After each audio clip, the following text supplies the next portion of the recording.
편견을 넘어선 하나님의 목적이라는 제목으로 잠시 은혜 나누기를 원합니다. 1900년 초 테이트라는 외국인 선교사가 전북 김제 지방에 선교하면서 교회를 세우게 됩니다. 그 교회가 지금도 남아있는 금산교회입니다. 가면 이제 지금 거기 예배 드리고 그러진 않고 이제 박물관처럼 이렇게 자료들이 남아있는 교회입니다. 그 당시에 그 지역의 대지주였던 사람이 있었는데 이름이 조덕삼이었습니다. 그리고 그 집에 마부로 일하는 머슴이죠. 이자익이라는 머슴이 있었는데 이 두 사람이 그 금산교에 같이 출석을 하고 있었습니다. 아주 초기죠. 선교사가 와서 복음 전한 지 얼마 되지 않은.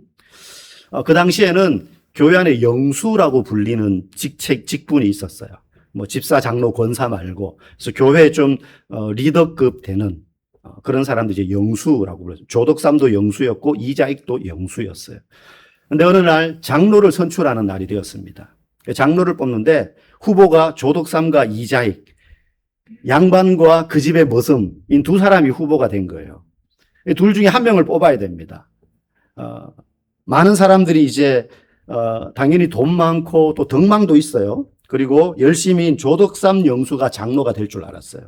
그런데 투표 결과 놀랍게도 그 집 머슴인 이자익이 장로가 된 겁니다. 사람들이 눈치를 다 보는 거예요. 조덕삼 영수에. 야, 이게 어떻게 된 거냐. 그때만 해도 당연히 신분 사회니까 이건 완전히 천지가 개벽할 일이었거든요. 집에서는 위아래가 이렇게 돼 있는데 교회 오면 이제 어떤 의미에서는 역전이 된 상황이 돼버린 거예요. 그래가지고 전부 눈치를 보고 있는데 그때 조덕삼 영수가 앞에 탁 나가서 교인들 앞에 서서 이렇게 이야기를 했습니다. 우리 금산교회 교인들은 참으로 훌륭한 일을 해냈습니다. 저희 집 마부이자 머슴인 이자익 영수는 저보다 신앙의 열정이 더 대단한 사람입니다. 저는 교회의 결정에 순종하고 이자익 장로님을 잘 받들어 교회를 섬기겠습니다. 그렇게 이야기한 거예요. 그 후에 이 이자익 장로는 신학교로 가게 됩니다. 그리고 그 신학 공부를 하고 목사가 되기까지 이 조덕삼 영수가 뒷바라지를 계속합니다. 학비를 대주고 옷을 대주고 공부할 수 있도록. 그리고 나서 나중에 그 교회의 금산교회 담임 목사로 이 이자익을 청빙을 하게 됩니다.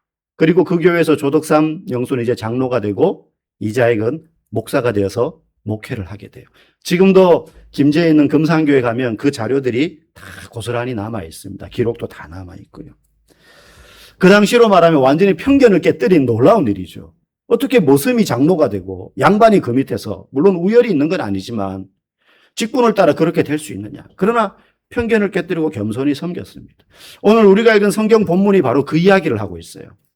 베드로는 이방인은 구원받을 수 없어라는 편견을 가지고 있었어요. 그런데 이방인 게다가 로마의 백부장 군대 우리로 말하면 100명의 부하를 거느린 지휘가 아니죠. 중대장쯤 되겠죠. 그런 군인을 한 그리스도 안의 형제로 받아들이게 되는 사건이 오늘 우리가 읽은 본문의 내용입니다. 유대인들은 이방인에 대해서 강력한 편견을 가지고 있어요. 그들은 그게 편견이라고 생각하지 않았죠. 이방인들은 태어날 때부터 부정한 종족이다. 그래서 유대인들의 그 생활율법에 보면 산모라 할지라도 아무리 위급한 상황에 처한 산모라 할지라도 그 산모가 이방인이면 절대 도와주지 않습니다. 근처에 가지도 않습니다. 만약에 길을 걸어가는데 산모가 갑자기 막 하혈을 해가지고 막 위급한 상황이에요. 근데 보니까 이방인이에요. 유대인이 아니에요. 그럼 어떻게 하는 줄 아세요? 빙 돌아서 피해갑니다. 피해가요.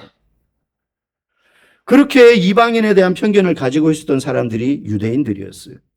그래서 예수님께서 어느 날 제자들에게 사마리아인의 비유를 든 적이 있잖아요. 선한 사마리아인. 한 사마리아인이 길을 가다가 강도를 만났는데 제사장도 지나가고 레위인도 그냥 지나갔는데 나중에 한 사람이 그 강도를 만났는데 사마리아인이 가서 그 강도 만난 사람을 도와주더라.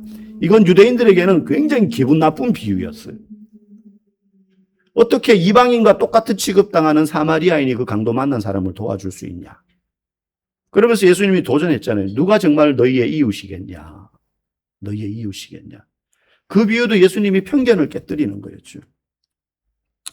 오늘 이 고넬료라는 사람에 대해서 소개를 합니다. 가이사랴 지방의 백부장이었다 그래요.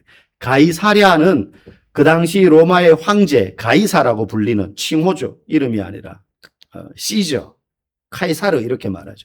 가이사의 이름을 딴 도시가 가이사랴였어요. 거기에 주둔하고 있는 이달리아 대라는 군대. 이달리아는 로마를 말합니다. 대는 한 집단을 말해요.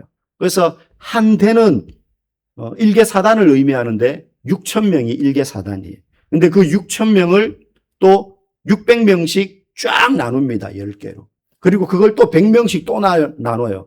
그 100명씩 나눈 하부 조직의 장이 백부장입니다. 그래서 백부장 정도 되면 지배하는 나라의 군대 지휘관으로서 피부로 매일 자기들이 지배하고 있는 유대인들과 맞닥뜨리는 사람이에요. 그러니까 유대인들 입장에서는 뭐 천부장, 만부장 되는 사람 볼 일이 없어요. 남자분들 군대 가면 맨날 보는 사람이 분대장, 소대장, 중대장이지 대대장도 보기는 보지만 가까이 뭐 마주칠 일이 잘 없습니다. 남자분들 중에는 군단장 한 번도 못 보고 제대하신 분들이 있을 거예요. 근데 이달리아 대에 한 천부장 넘어 만부장쯤 되면 지금의 한 군단장쯤 돼요. 근데 그런 사람 볼 일이 없고요. 맨날 부딪히는 사람이 백부장. 자기들 세금 걷어가는 사람도 백부장이고, 세금 못 냈을 때 감옥에 가두는 사람도 백부장이고, 재판하는 사람도 백부장이고, 체포하는 사람도 백부장이고. 그러니까 유대인들 입장에서는 굉장히 사이가 안 좋을 수밖에 없어요. 이 백부장하고. 그런데 오늘 이 고넬료는 어떤 백부장이었느냐? 2절 말씀 우리 같이 한번 읽어보겠습니다. 그가 경건하여 온 집으로 더불어 하나님을 경외하며 백성을 많이 구제하고 하나님께 항상 기도하더니. 아멘. 점령군의 장교였는데도 그는 유대인들의 예를 따라서 기도하는 사람이었다는 거예요. 굉장히 특이한 경우입니다. 굉장히 특이한 경우. 그런데 기도하는데 그 기도하는 경건의 모습이 흉내내는 정도가 아니라 정해진 시간에, 오늘 본문에도 보면 9시쯤 기도했다 그래요. 그게 유대인들의 기도 시간 중에 한 시간이거든요. 정해놓고 항상 기도하고요. 그리고 하나님을 경외했고 백성들을 구제했다 그랬어요. 로마의 백부장인데 유대인들을 구제하는 일에 힘썼다는 거예요. 굉장히 특이한 경우입니다. 그 고넬료가 기도하는 시간에 환상을 보게 됩니다. 환상 중에 음성이 들려요. 저기 욥바에 가면 베드로라는 사람이 어느 집에 있을 거야. 너 하인들을 보내가지고 그 사람을 청하라. 불러서 말씀을 들어라. 이 환상을 고넬료가 보고는 이제 하인들을 보내게 됩니다. 굉장히 구체적인 환상 아닙니까? 여러분들 중에 기도 가운데 하나님이 환상 보여준 분 계십니까? 아마 아무도 없을 겁니다. 저도 한번 보고 싶은데 안 보여주시더라고요. 이왕이면 구체적으로 보여주시면 좋을 것 같아요. 갑자기 막 기도하는데 숫자 6개가 둥둥 떠다니는 거죠. 숫자 6개. 아니면 기도하는데 이번 주에는 무슨 주식을 사거라. 막 이렇게 하면 얼마나 좋겠어요. 근데 하나님 그렇게 하시지 않습니다. 이 당시에는 성경이 완성된 때가 아니기 때문에 하나님이 환상 같은 특별한 계시로 보여주셨어요. 근데 지금은 완성된 계시인 성경이 우리에게 주어져 있습니다. 그래서 환상을 보여주시지 않습니다. 혹시 여러분 주변에 어떤 분이 어느 교회 누구가 환상을 봤다. 개꿈입니다. 환상 아닙니다. 네. 환상 아니. 꿈은 꿀 수 있죠. 꿈은 마음대로 꿀 수 있으니까. 꿈에 예수님 만났다. 그럴 수 있습니다. 근데 그걸 막 계시라고 한다든지 그러기에는 우리가 좀 의심을 많이 해봐야 됩니다. 어쨌든 이 고넬료가 그런 환상을 듣습니다. 그리고 나서 하인들을 보내게 되죠. 그리고 고넬료가 기도 중에 환상을 보고 하인을 보냈는데 그 이튿날 하인들이 가고 있는 장소인 그곳에 베드로도 기도하다가 환상을 봐요. 베드로도 기도하다가 환상을 봅니다. 환상의 내용이 뭡니까? 기도하는데 오늘 본문에 보니까 갑자기 황홀해지면서 환상을 보는데 하늘에서 그릇 같은 게 내려오는데 보자기에 쌓여 있는 것 같아요. 근데 보니까 그 안을 풀어헤치니까 열어보니까 율법에서 이야기하는 온갖 부정하고 속된 것들이 있는 거예요. 생물들이.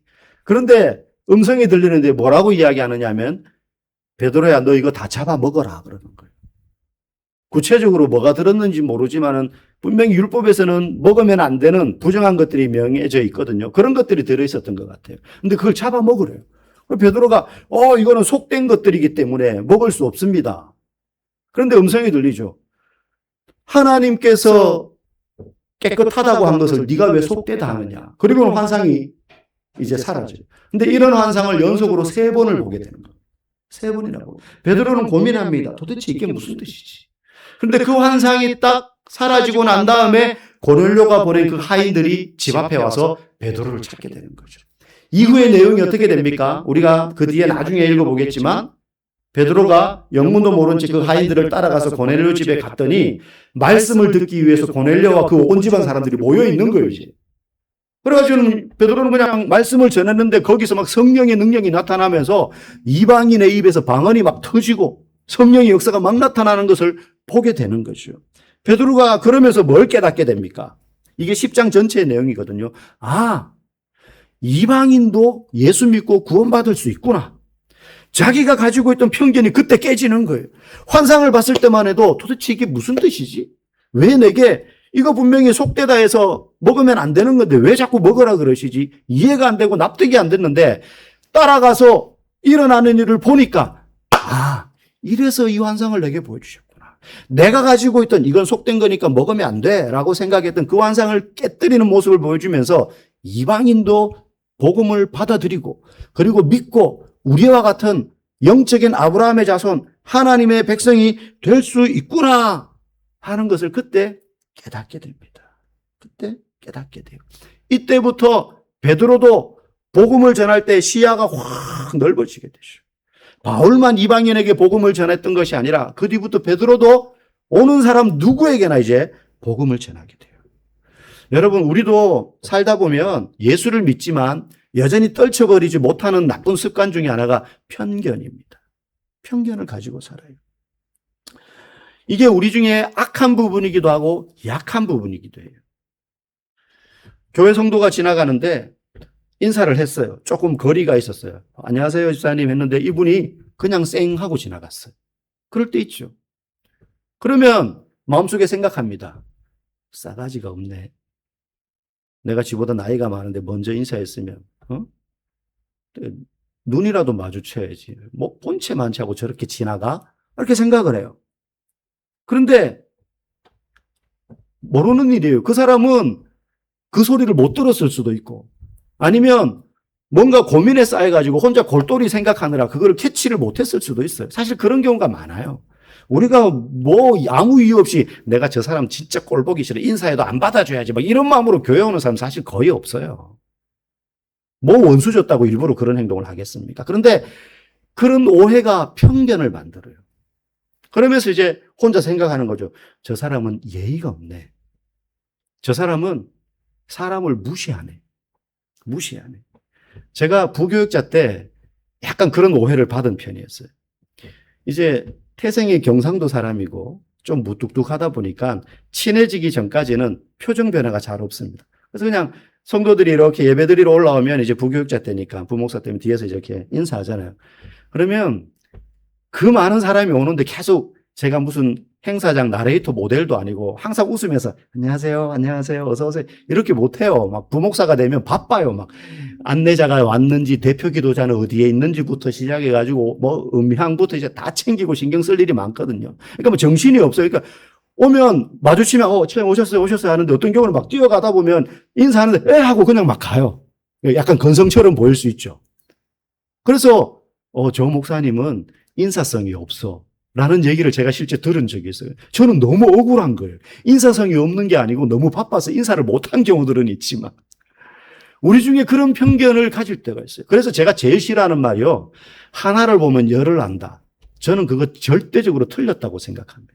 어떻게 사람을 볼 때 한두 면만 보고 그 사람을 단정할 수 있습니까?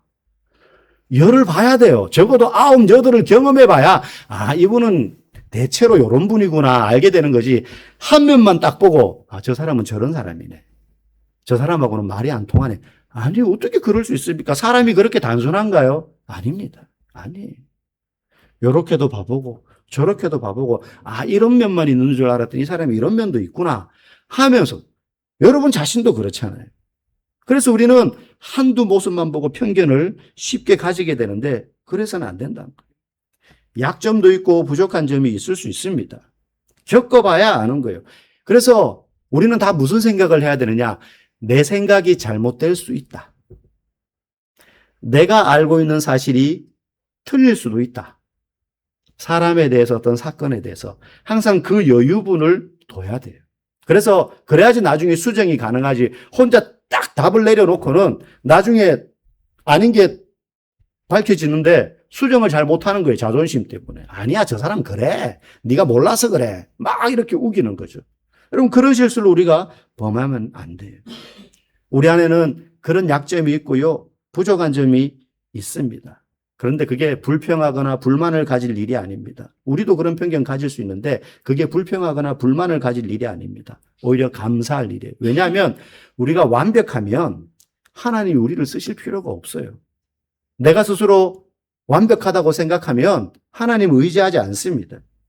그래서 많이 가지고 있다고 스스로 생각하는 사람일수록 예수 믿기 힘들어요. 그래서 예수 믿는 사람들은 항상 자기 자신에 대해서 어떤 자아상을 가지느냐. 나는 항상 부족하다. 겸손이 아닙니다. 주님 앞에서 나는 항상 연약한 사람이다. 나는 주님이 지혜 주시지 않으면, 나는 주님이 능력 주시지 않으면 나 스스로는 아무것도 할 수 없는 무능한 사람이야 라는 생각을 가지고 있는 사람이에요. 그래야지 주님을 의지할 수가 있어요.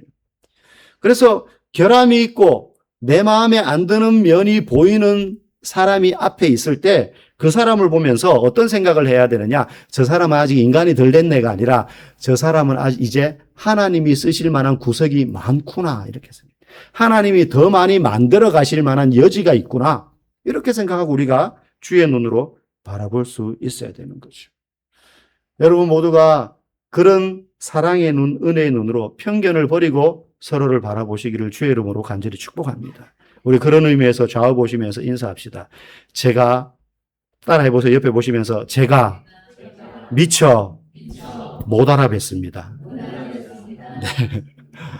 여러분 우리가 그런 편견을 자꾸 내려놓는 내 생각이 틀릴 수 있다. 내가 아는 저 사람의 모습이 전부가 아닐 수 있다. 부부 사이에도 살다가 깜짝깜짝 놀랄 때가 있잖아요. 이 사람이 이런 면이 있었나. 우리 서로는 당연한 겁니다. 오늘 그 편견을 우리가 넘어서기를 원하는데요. 하나님이 이 편견을 깨뜨리시면서 어떻게 일하시는지를 우리가 한번 마지막으로 보기를 원해요.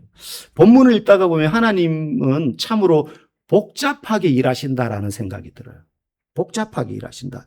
그냥 고넬료에게 하나님이 바로 딱 나타나가지고 야, 너네 식구 다 모아. 짠, 예수님 나타나셔서 내가 바로 예수야. 이러면은 쉽잖아요. 하나님 그렇게 하실 수도 있잖아요.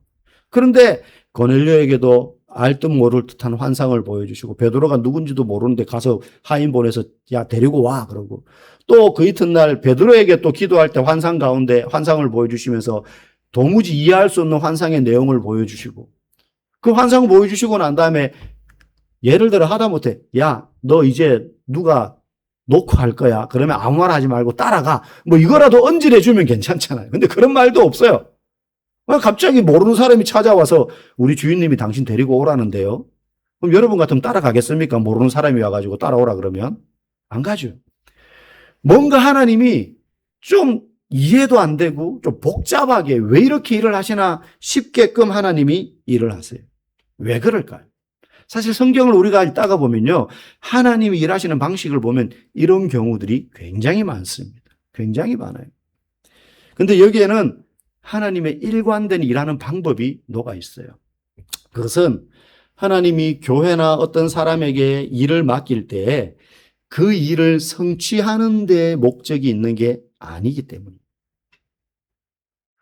하나님은 결과를 내고 일을 성취하는 데에만 뜻을 두고 우리에게 일을 맡기지 않으세요. 예를 들어 우리 교회가 연말에 뭐 전도 잔치를 합니다. 이웃 초청 잔치를 한다고 예를 들어 봅시다. 그럼 만약에 하나님의 목적이 안 믿는 사람들이 교회에 많이 와서 예수 믿는 게 목적. 그게 목적 아니겠어요? 전도잔치 하는 목적. 그죠? 안 믿는 사람 많이 데리고 와서 결국 그 사람들이 예수 믿는 게 목적입니다. 그런데 하나님이 전도잔치를 하게 하는 목적이 그것뿐이라면 우리 시킬 필요 없이 하나님이 천국급의 빛 가운데 쫙 나타나셔가지고 온 동네 사람들이 들을 수 있도록 음성을 쫙 들려주시면서 우리 천국 신도시에 있는 한 2만 명 가까이 되는 사람한테 동시에 똑같은 환상을 쫙 보여주시면 사람들이 그거 부인할 수 있어요? 없어요? 너도 봤냐? 너도 봤어? 나도 봤는데 와 이건 진짜네. 믿어야지. 뭐 이렇게 되지 않겠습니까? 그게 제일 간단한 방법이잖아요. 예수 믿게 하는 게 목적이라면. 그런데 하나님 그렇게 하지 않으세요. 우리 보고 가서 전도하라 그러고 전도했는데 말 안 들어먹죠. 그럼 또 가서 찾아가고 자존심 구기고 안 해 했다가 또 목사님 그래도 해야 됩니다. 그럼 또 가서 하고 뭐 이러면서 우여곡절을 겪으면서 어렵게 막 기도하라 그러고 뭐 프로그램 만들고 훈련하고 연습하고 재정 투입하고 왜 그렇게 하시느냐? 하나님은 그 일을 하게 하는 목적이 단순히 안 믿는 사람 많이 믿게끔 하는 데에만 뜻이 있는 게 아니라 우리를 하나님의 사람 되게 만들어가는 데 목적이 있기 때문이에요. 하나님의 사람 되게 하시는 데 목적이 있기 때문이라는 거예요. 우리가 그 일을 감당할 때 어려움을 겪고 문제를 극복하고 그런 과정 속에서 열매를 맺을 때 우리의 인격이 자라나게 되고 우리의 믿음이 성숙의 과정으로 들어가요. 하나님은 거기에 목적이 있어요. 여러분 돈 벌려고 왜 이렇게 고생하십니까? 예수 잘 믿으면 그냥 하나님이 로또 번호 6개만 땅 찍어주면 너무 쉽게 돈 벌 수 있는데 왜 하나님 우리한테 그런 부를 안 주세요? 왜 그렇게 안 하세요? 왜 여기저기 이력서 넣고 자격증 따고 힘들게 일하면서 월급 받아 저축해가지고 월세에서 전세로 옮기고 자가로 옮기고 왜 그렇게 합니까? 결론부터 말하면 우리를 너무 사랑하시기 때문에.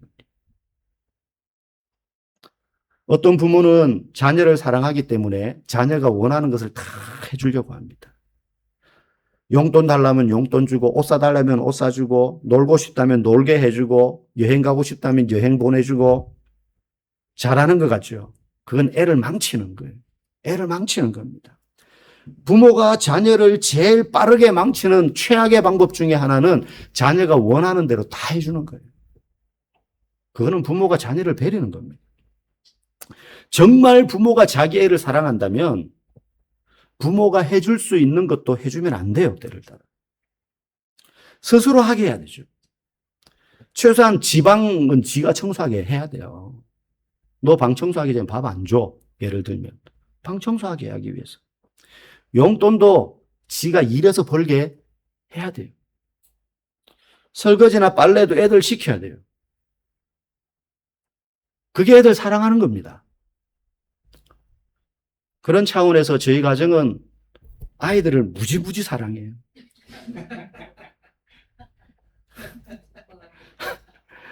우리들이 웃고 있지만 저게 웃는 게 아닙니다. 청소, 빨래, 세탁기, 빨래 개기, 화장실 청소 담당이 다 있습니다. 쟤들은. 저는 청소기 담당입니다. 저라고 예외가 아닙니다. 제 아내가 저를 너무 사랑하기 때문에 저는 매일 청소기를 돌립니다. 그리고 토요일이면 저는 설거지를 해야 돼요.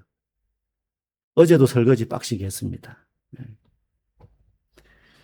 저희 가정은 전부 저희 아내의 사랑 가운데서 자라고 있어요. 여러분, 하나님은요, 우리 자체를 사랑의 대상으로 삼으셨잖아요. 얼마나 사랑하셨으면 독생자를 보내셔서 우리를 죄 가운데서 구원하셨겠어요. 사랑의 대상으로 삼으셨으면 그 이후로 그냥 방치하는 게 아닙니다. 낳았으면 알아서 커. 이게 부모가 아니잖아요. 얘가 사람다운 사람으로 커나가도록 하기 위해서 때로는 채찍을 들고 때로는 사탕을 주고 한단 말이죠. 하나님은 우리를 사랑의 대상으로 삼으셨기 때문에 우리가 어떤 사람으로 커나가야 될지를 그리고 계세요. 다 각자가. 그래서 때로는 고난과 시련의 과정을 만드십니다. 의문이 들죠. 그러면 그것도 적당하게 5대5로 주셔야지 왜 고난만 더 많은 것 같죠? 원래 그래요. 여러분 살아온 인생을 한번 돌아보십시오. 내 인생에 고난이 많았습니까? 고난 없는 축복의 시간이 많았습니까? 축복과 행복의 순간들은 있었죠. 여러분 자녀들을 보면서 어떤 그림이 그려지십니까? 얘들도 분명히 나처럼 그런 어려움의 시기를 많이 겪게 될 텐데 하는 게 예상되지 않습니까? 우리도 그래요. 하나님이 그런 과정들을 통해서 우리의 편견을 깨뜨리고 우리가 열매 맺는 사람으로서 자라도록 성장시키는 걸 보면서 하나님이 기뻐하세요. 아, 얘가 제대로 성도가 돼가는구나. 얘가 제대로 그리스도인이 돼가는구나. 얘는 아직까지 20년이나 됐는데 젖만 먹는 어린아이 같은 신앙인이구나. 하나님 피눈물 흘리는 거예요. 내 아들 목숨 바꿔가지고 구원시켜놨더니 20년째 젖만 먹어요.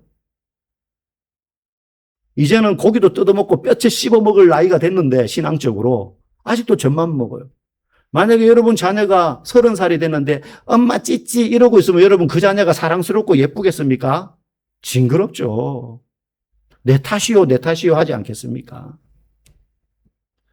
하나님이 우리를 자라도록 하시고 커가는 모습을 보며 기뻐하시는 거예요. 그러니 하나님의 기쁨은 우리가 나중에 어떤 열매를 거두냐도 있겠지만 그 열매를 거두는 사람이 되기까지 어떤 모습으로 변해가는지 그걸 보고 너무 기뻐하시는 거예요. 그 과정 중에 고난도 주시고 시련도 주고 실패도 주시고 좌절도 주세요. 이스라엘 백성들이 출애굽해가지고 홍해를 건너서 가나안 땅에 들어가는데 40년이 걸립니다. 40년이 더 걸리죠, 사실은. 제일 빠른 길로 쉽게 가면요, 해안길로 가면 불과 한 3주, 4주면 가요. 그 많은 사람들이 천천히 가도 한 달이 안 넘어요. 그렇게 가면 가나안 땅이 쉽게 들어갑니다. 근데 하나님이 40년을 뺑뺑이 돌린 이유가 뭡니까? 하나님의 백성이 되어서 집어넣으려고. 그냥 집어넣으면 인간 안 되니까. 그래서 불로 연단한 쇠처럼 만드는 것입니다.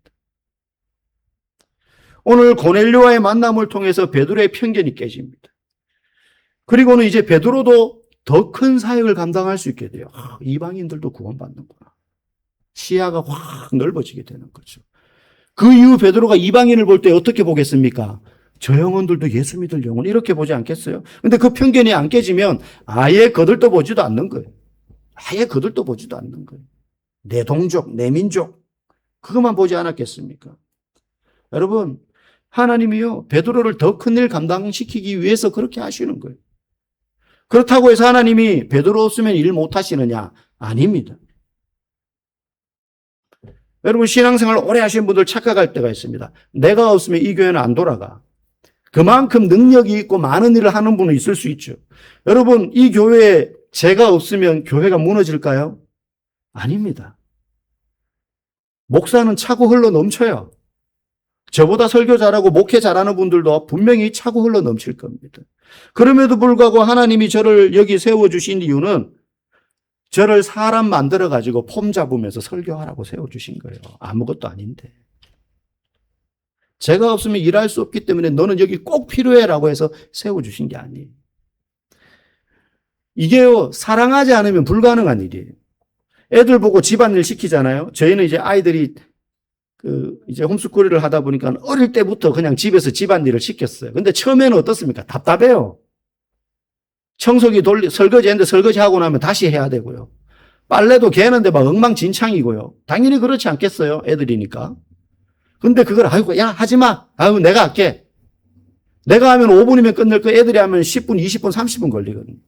내가 하면 바로 하면 되는데 애들 보고 하라 그러면 할게요 하고 나중에 안 해요. 느릿느릿. 근데 그거 답답하다고 내가 해버리면 어떻게 됩니까? 아무것도 안 되죠. 근데 그걸 기다려주는 거죠. 못해도 참아주고, 잘할 때까지 기다려주고, 익숙해질 때까지 봐주는 거예요. 그거 사랑하지 않으면 못합니다.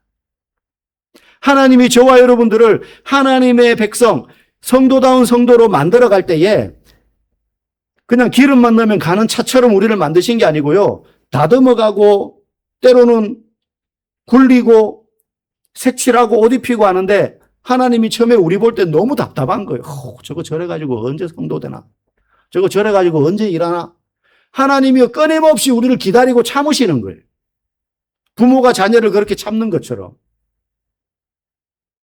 그거 하나님이 우리를 사랑하시기 때문에 그러는 거예요.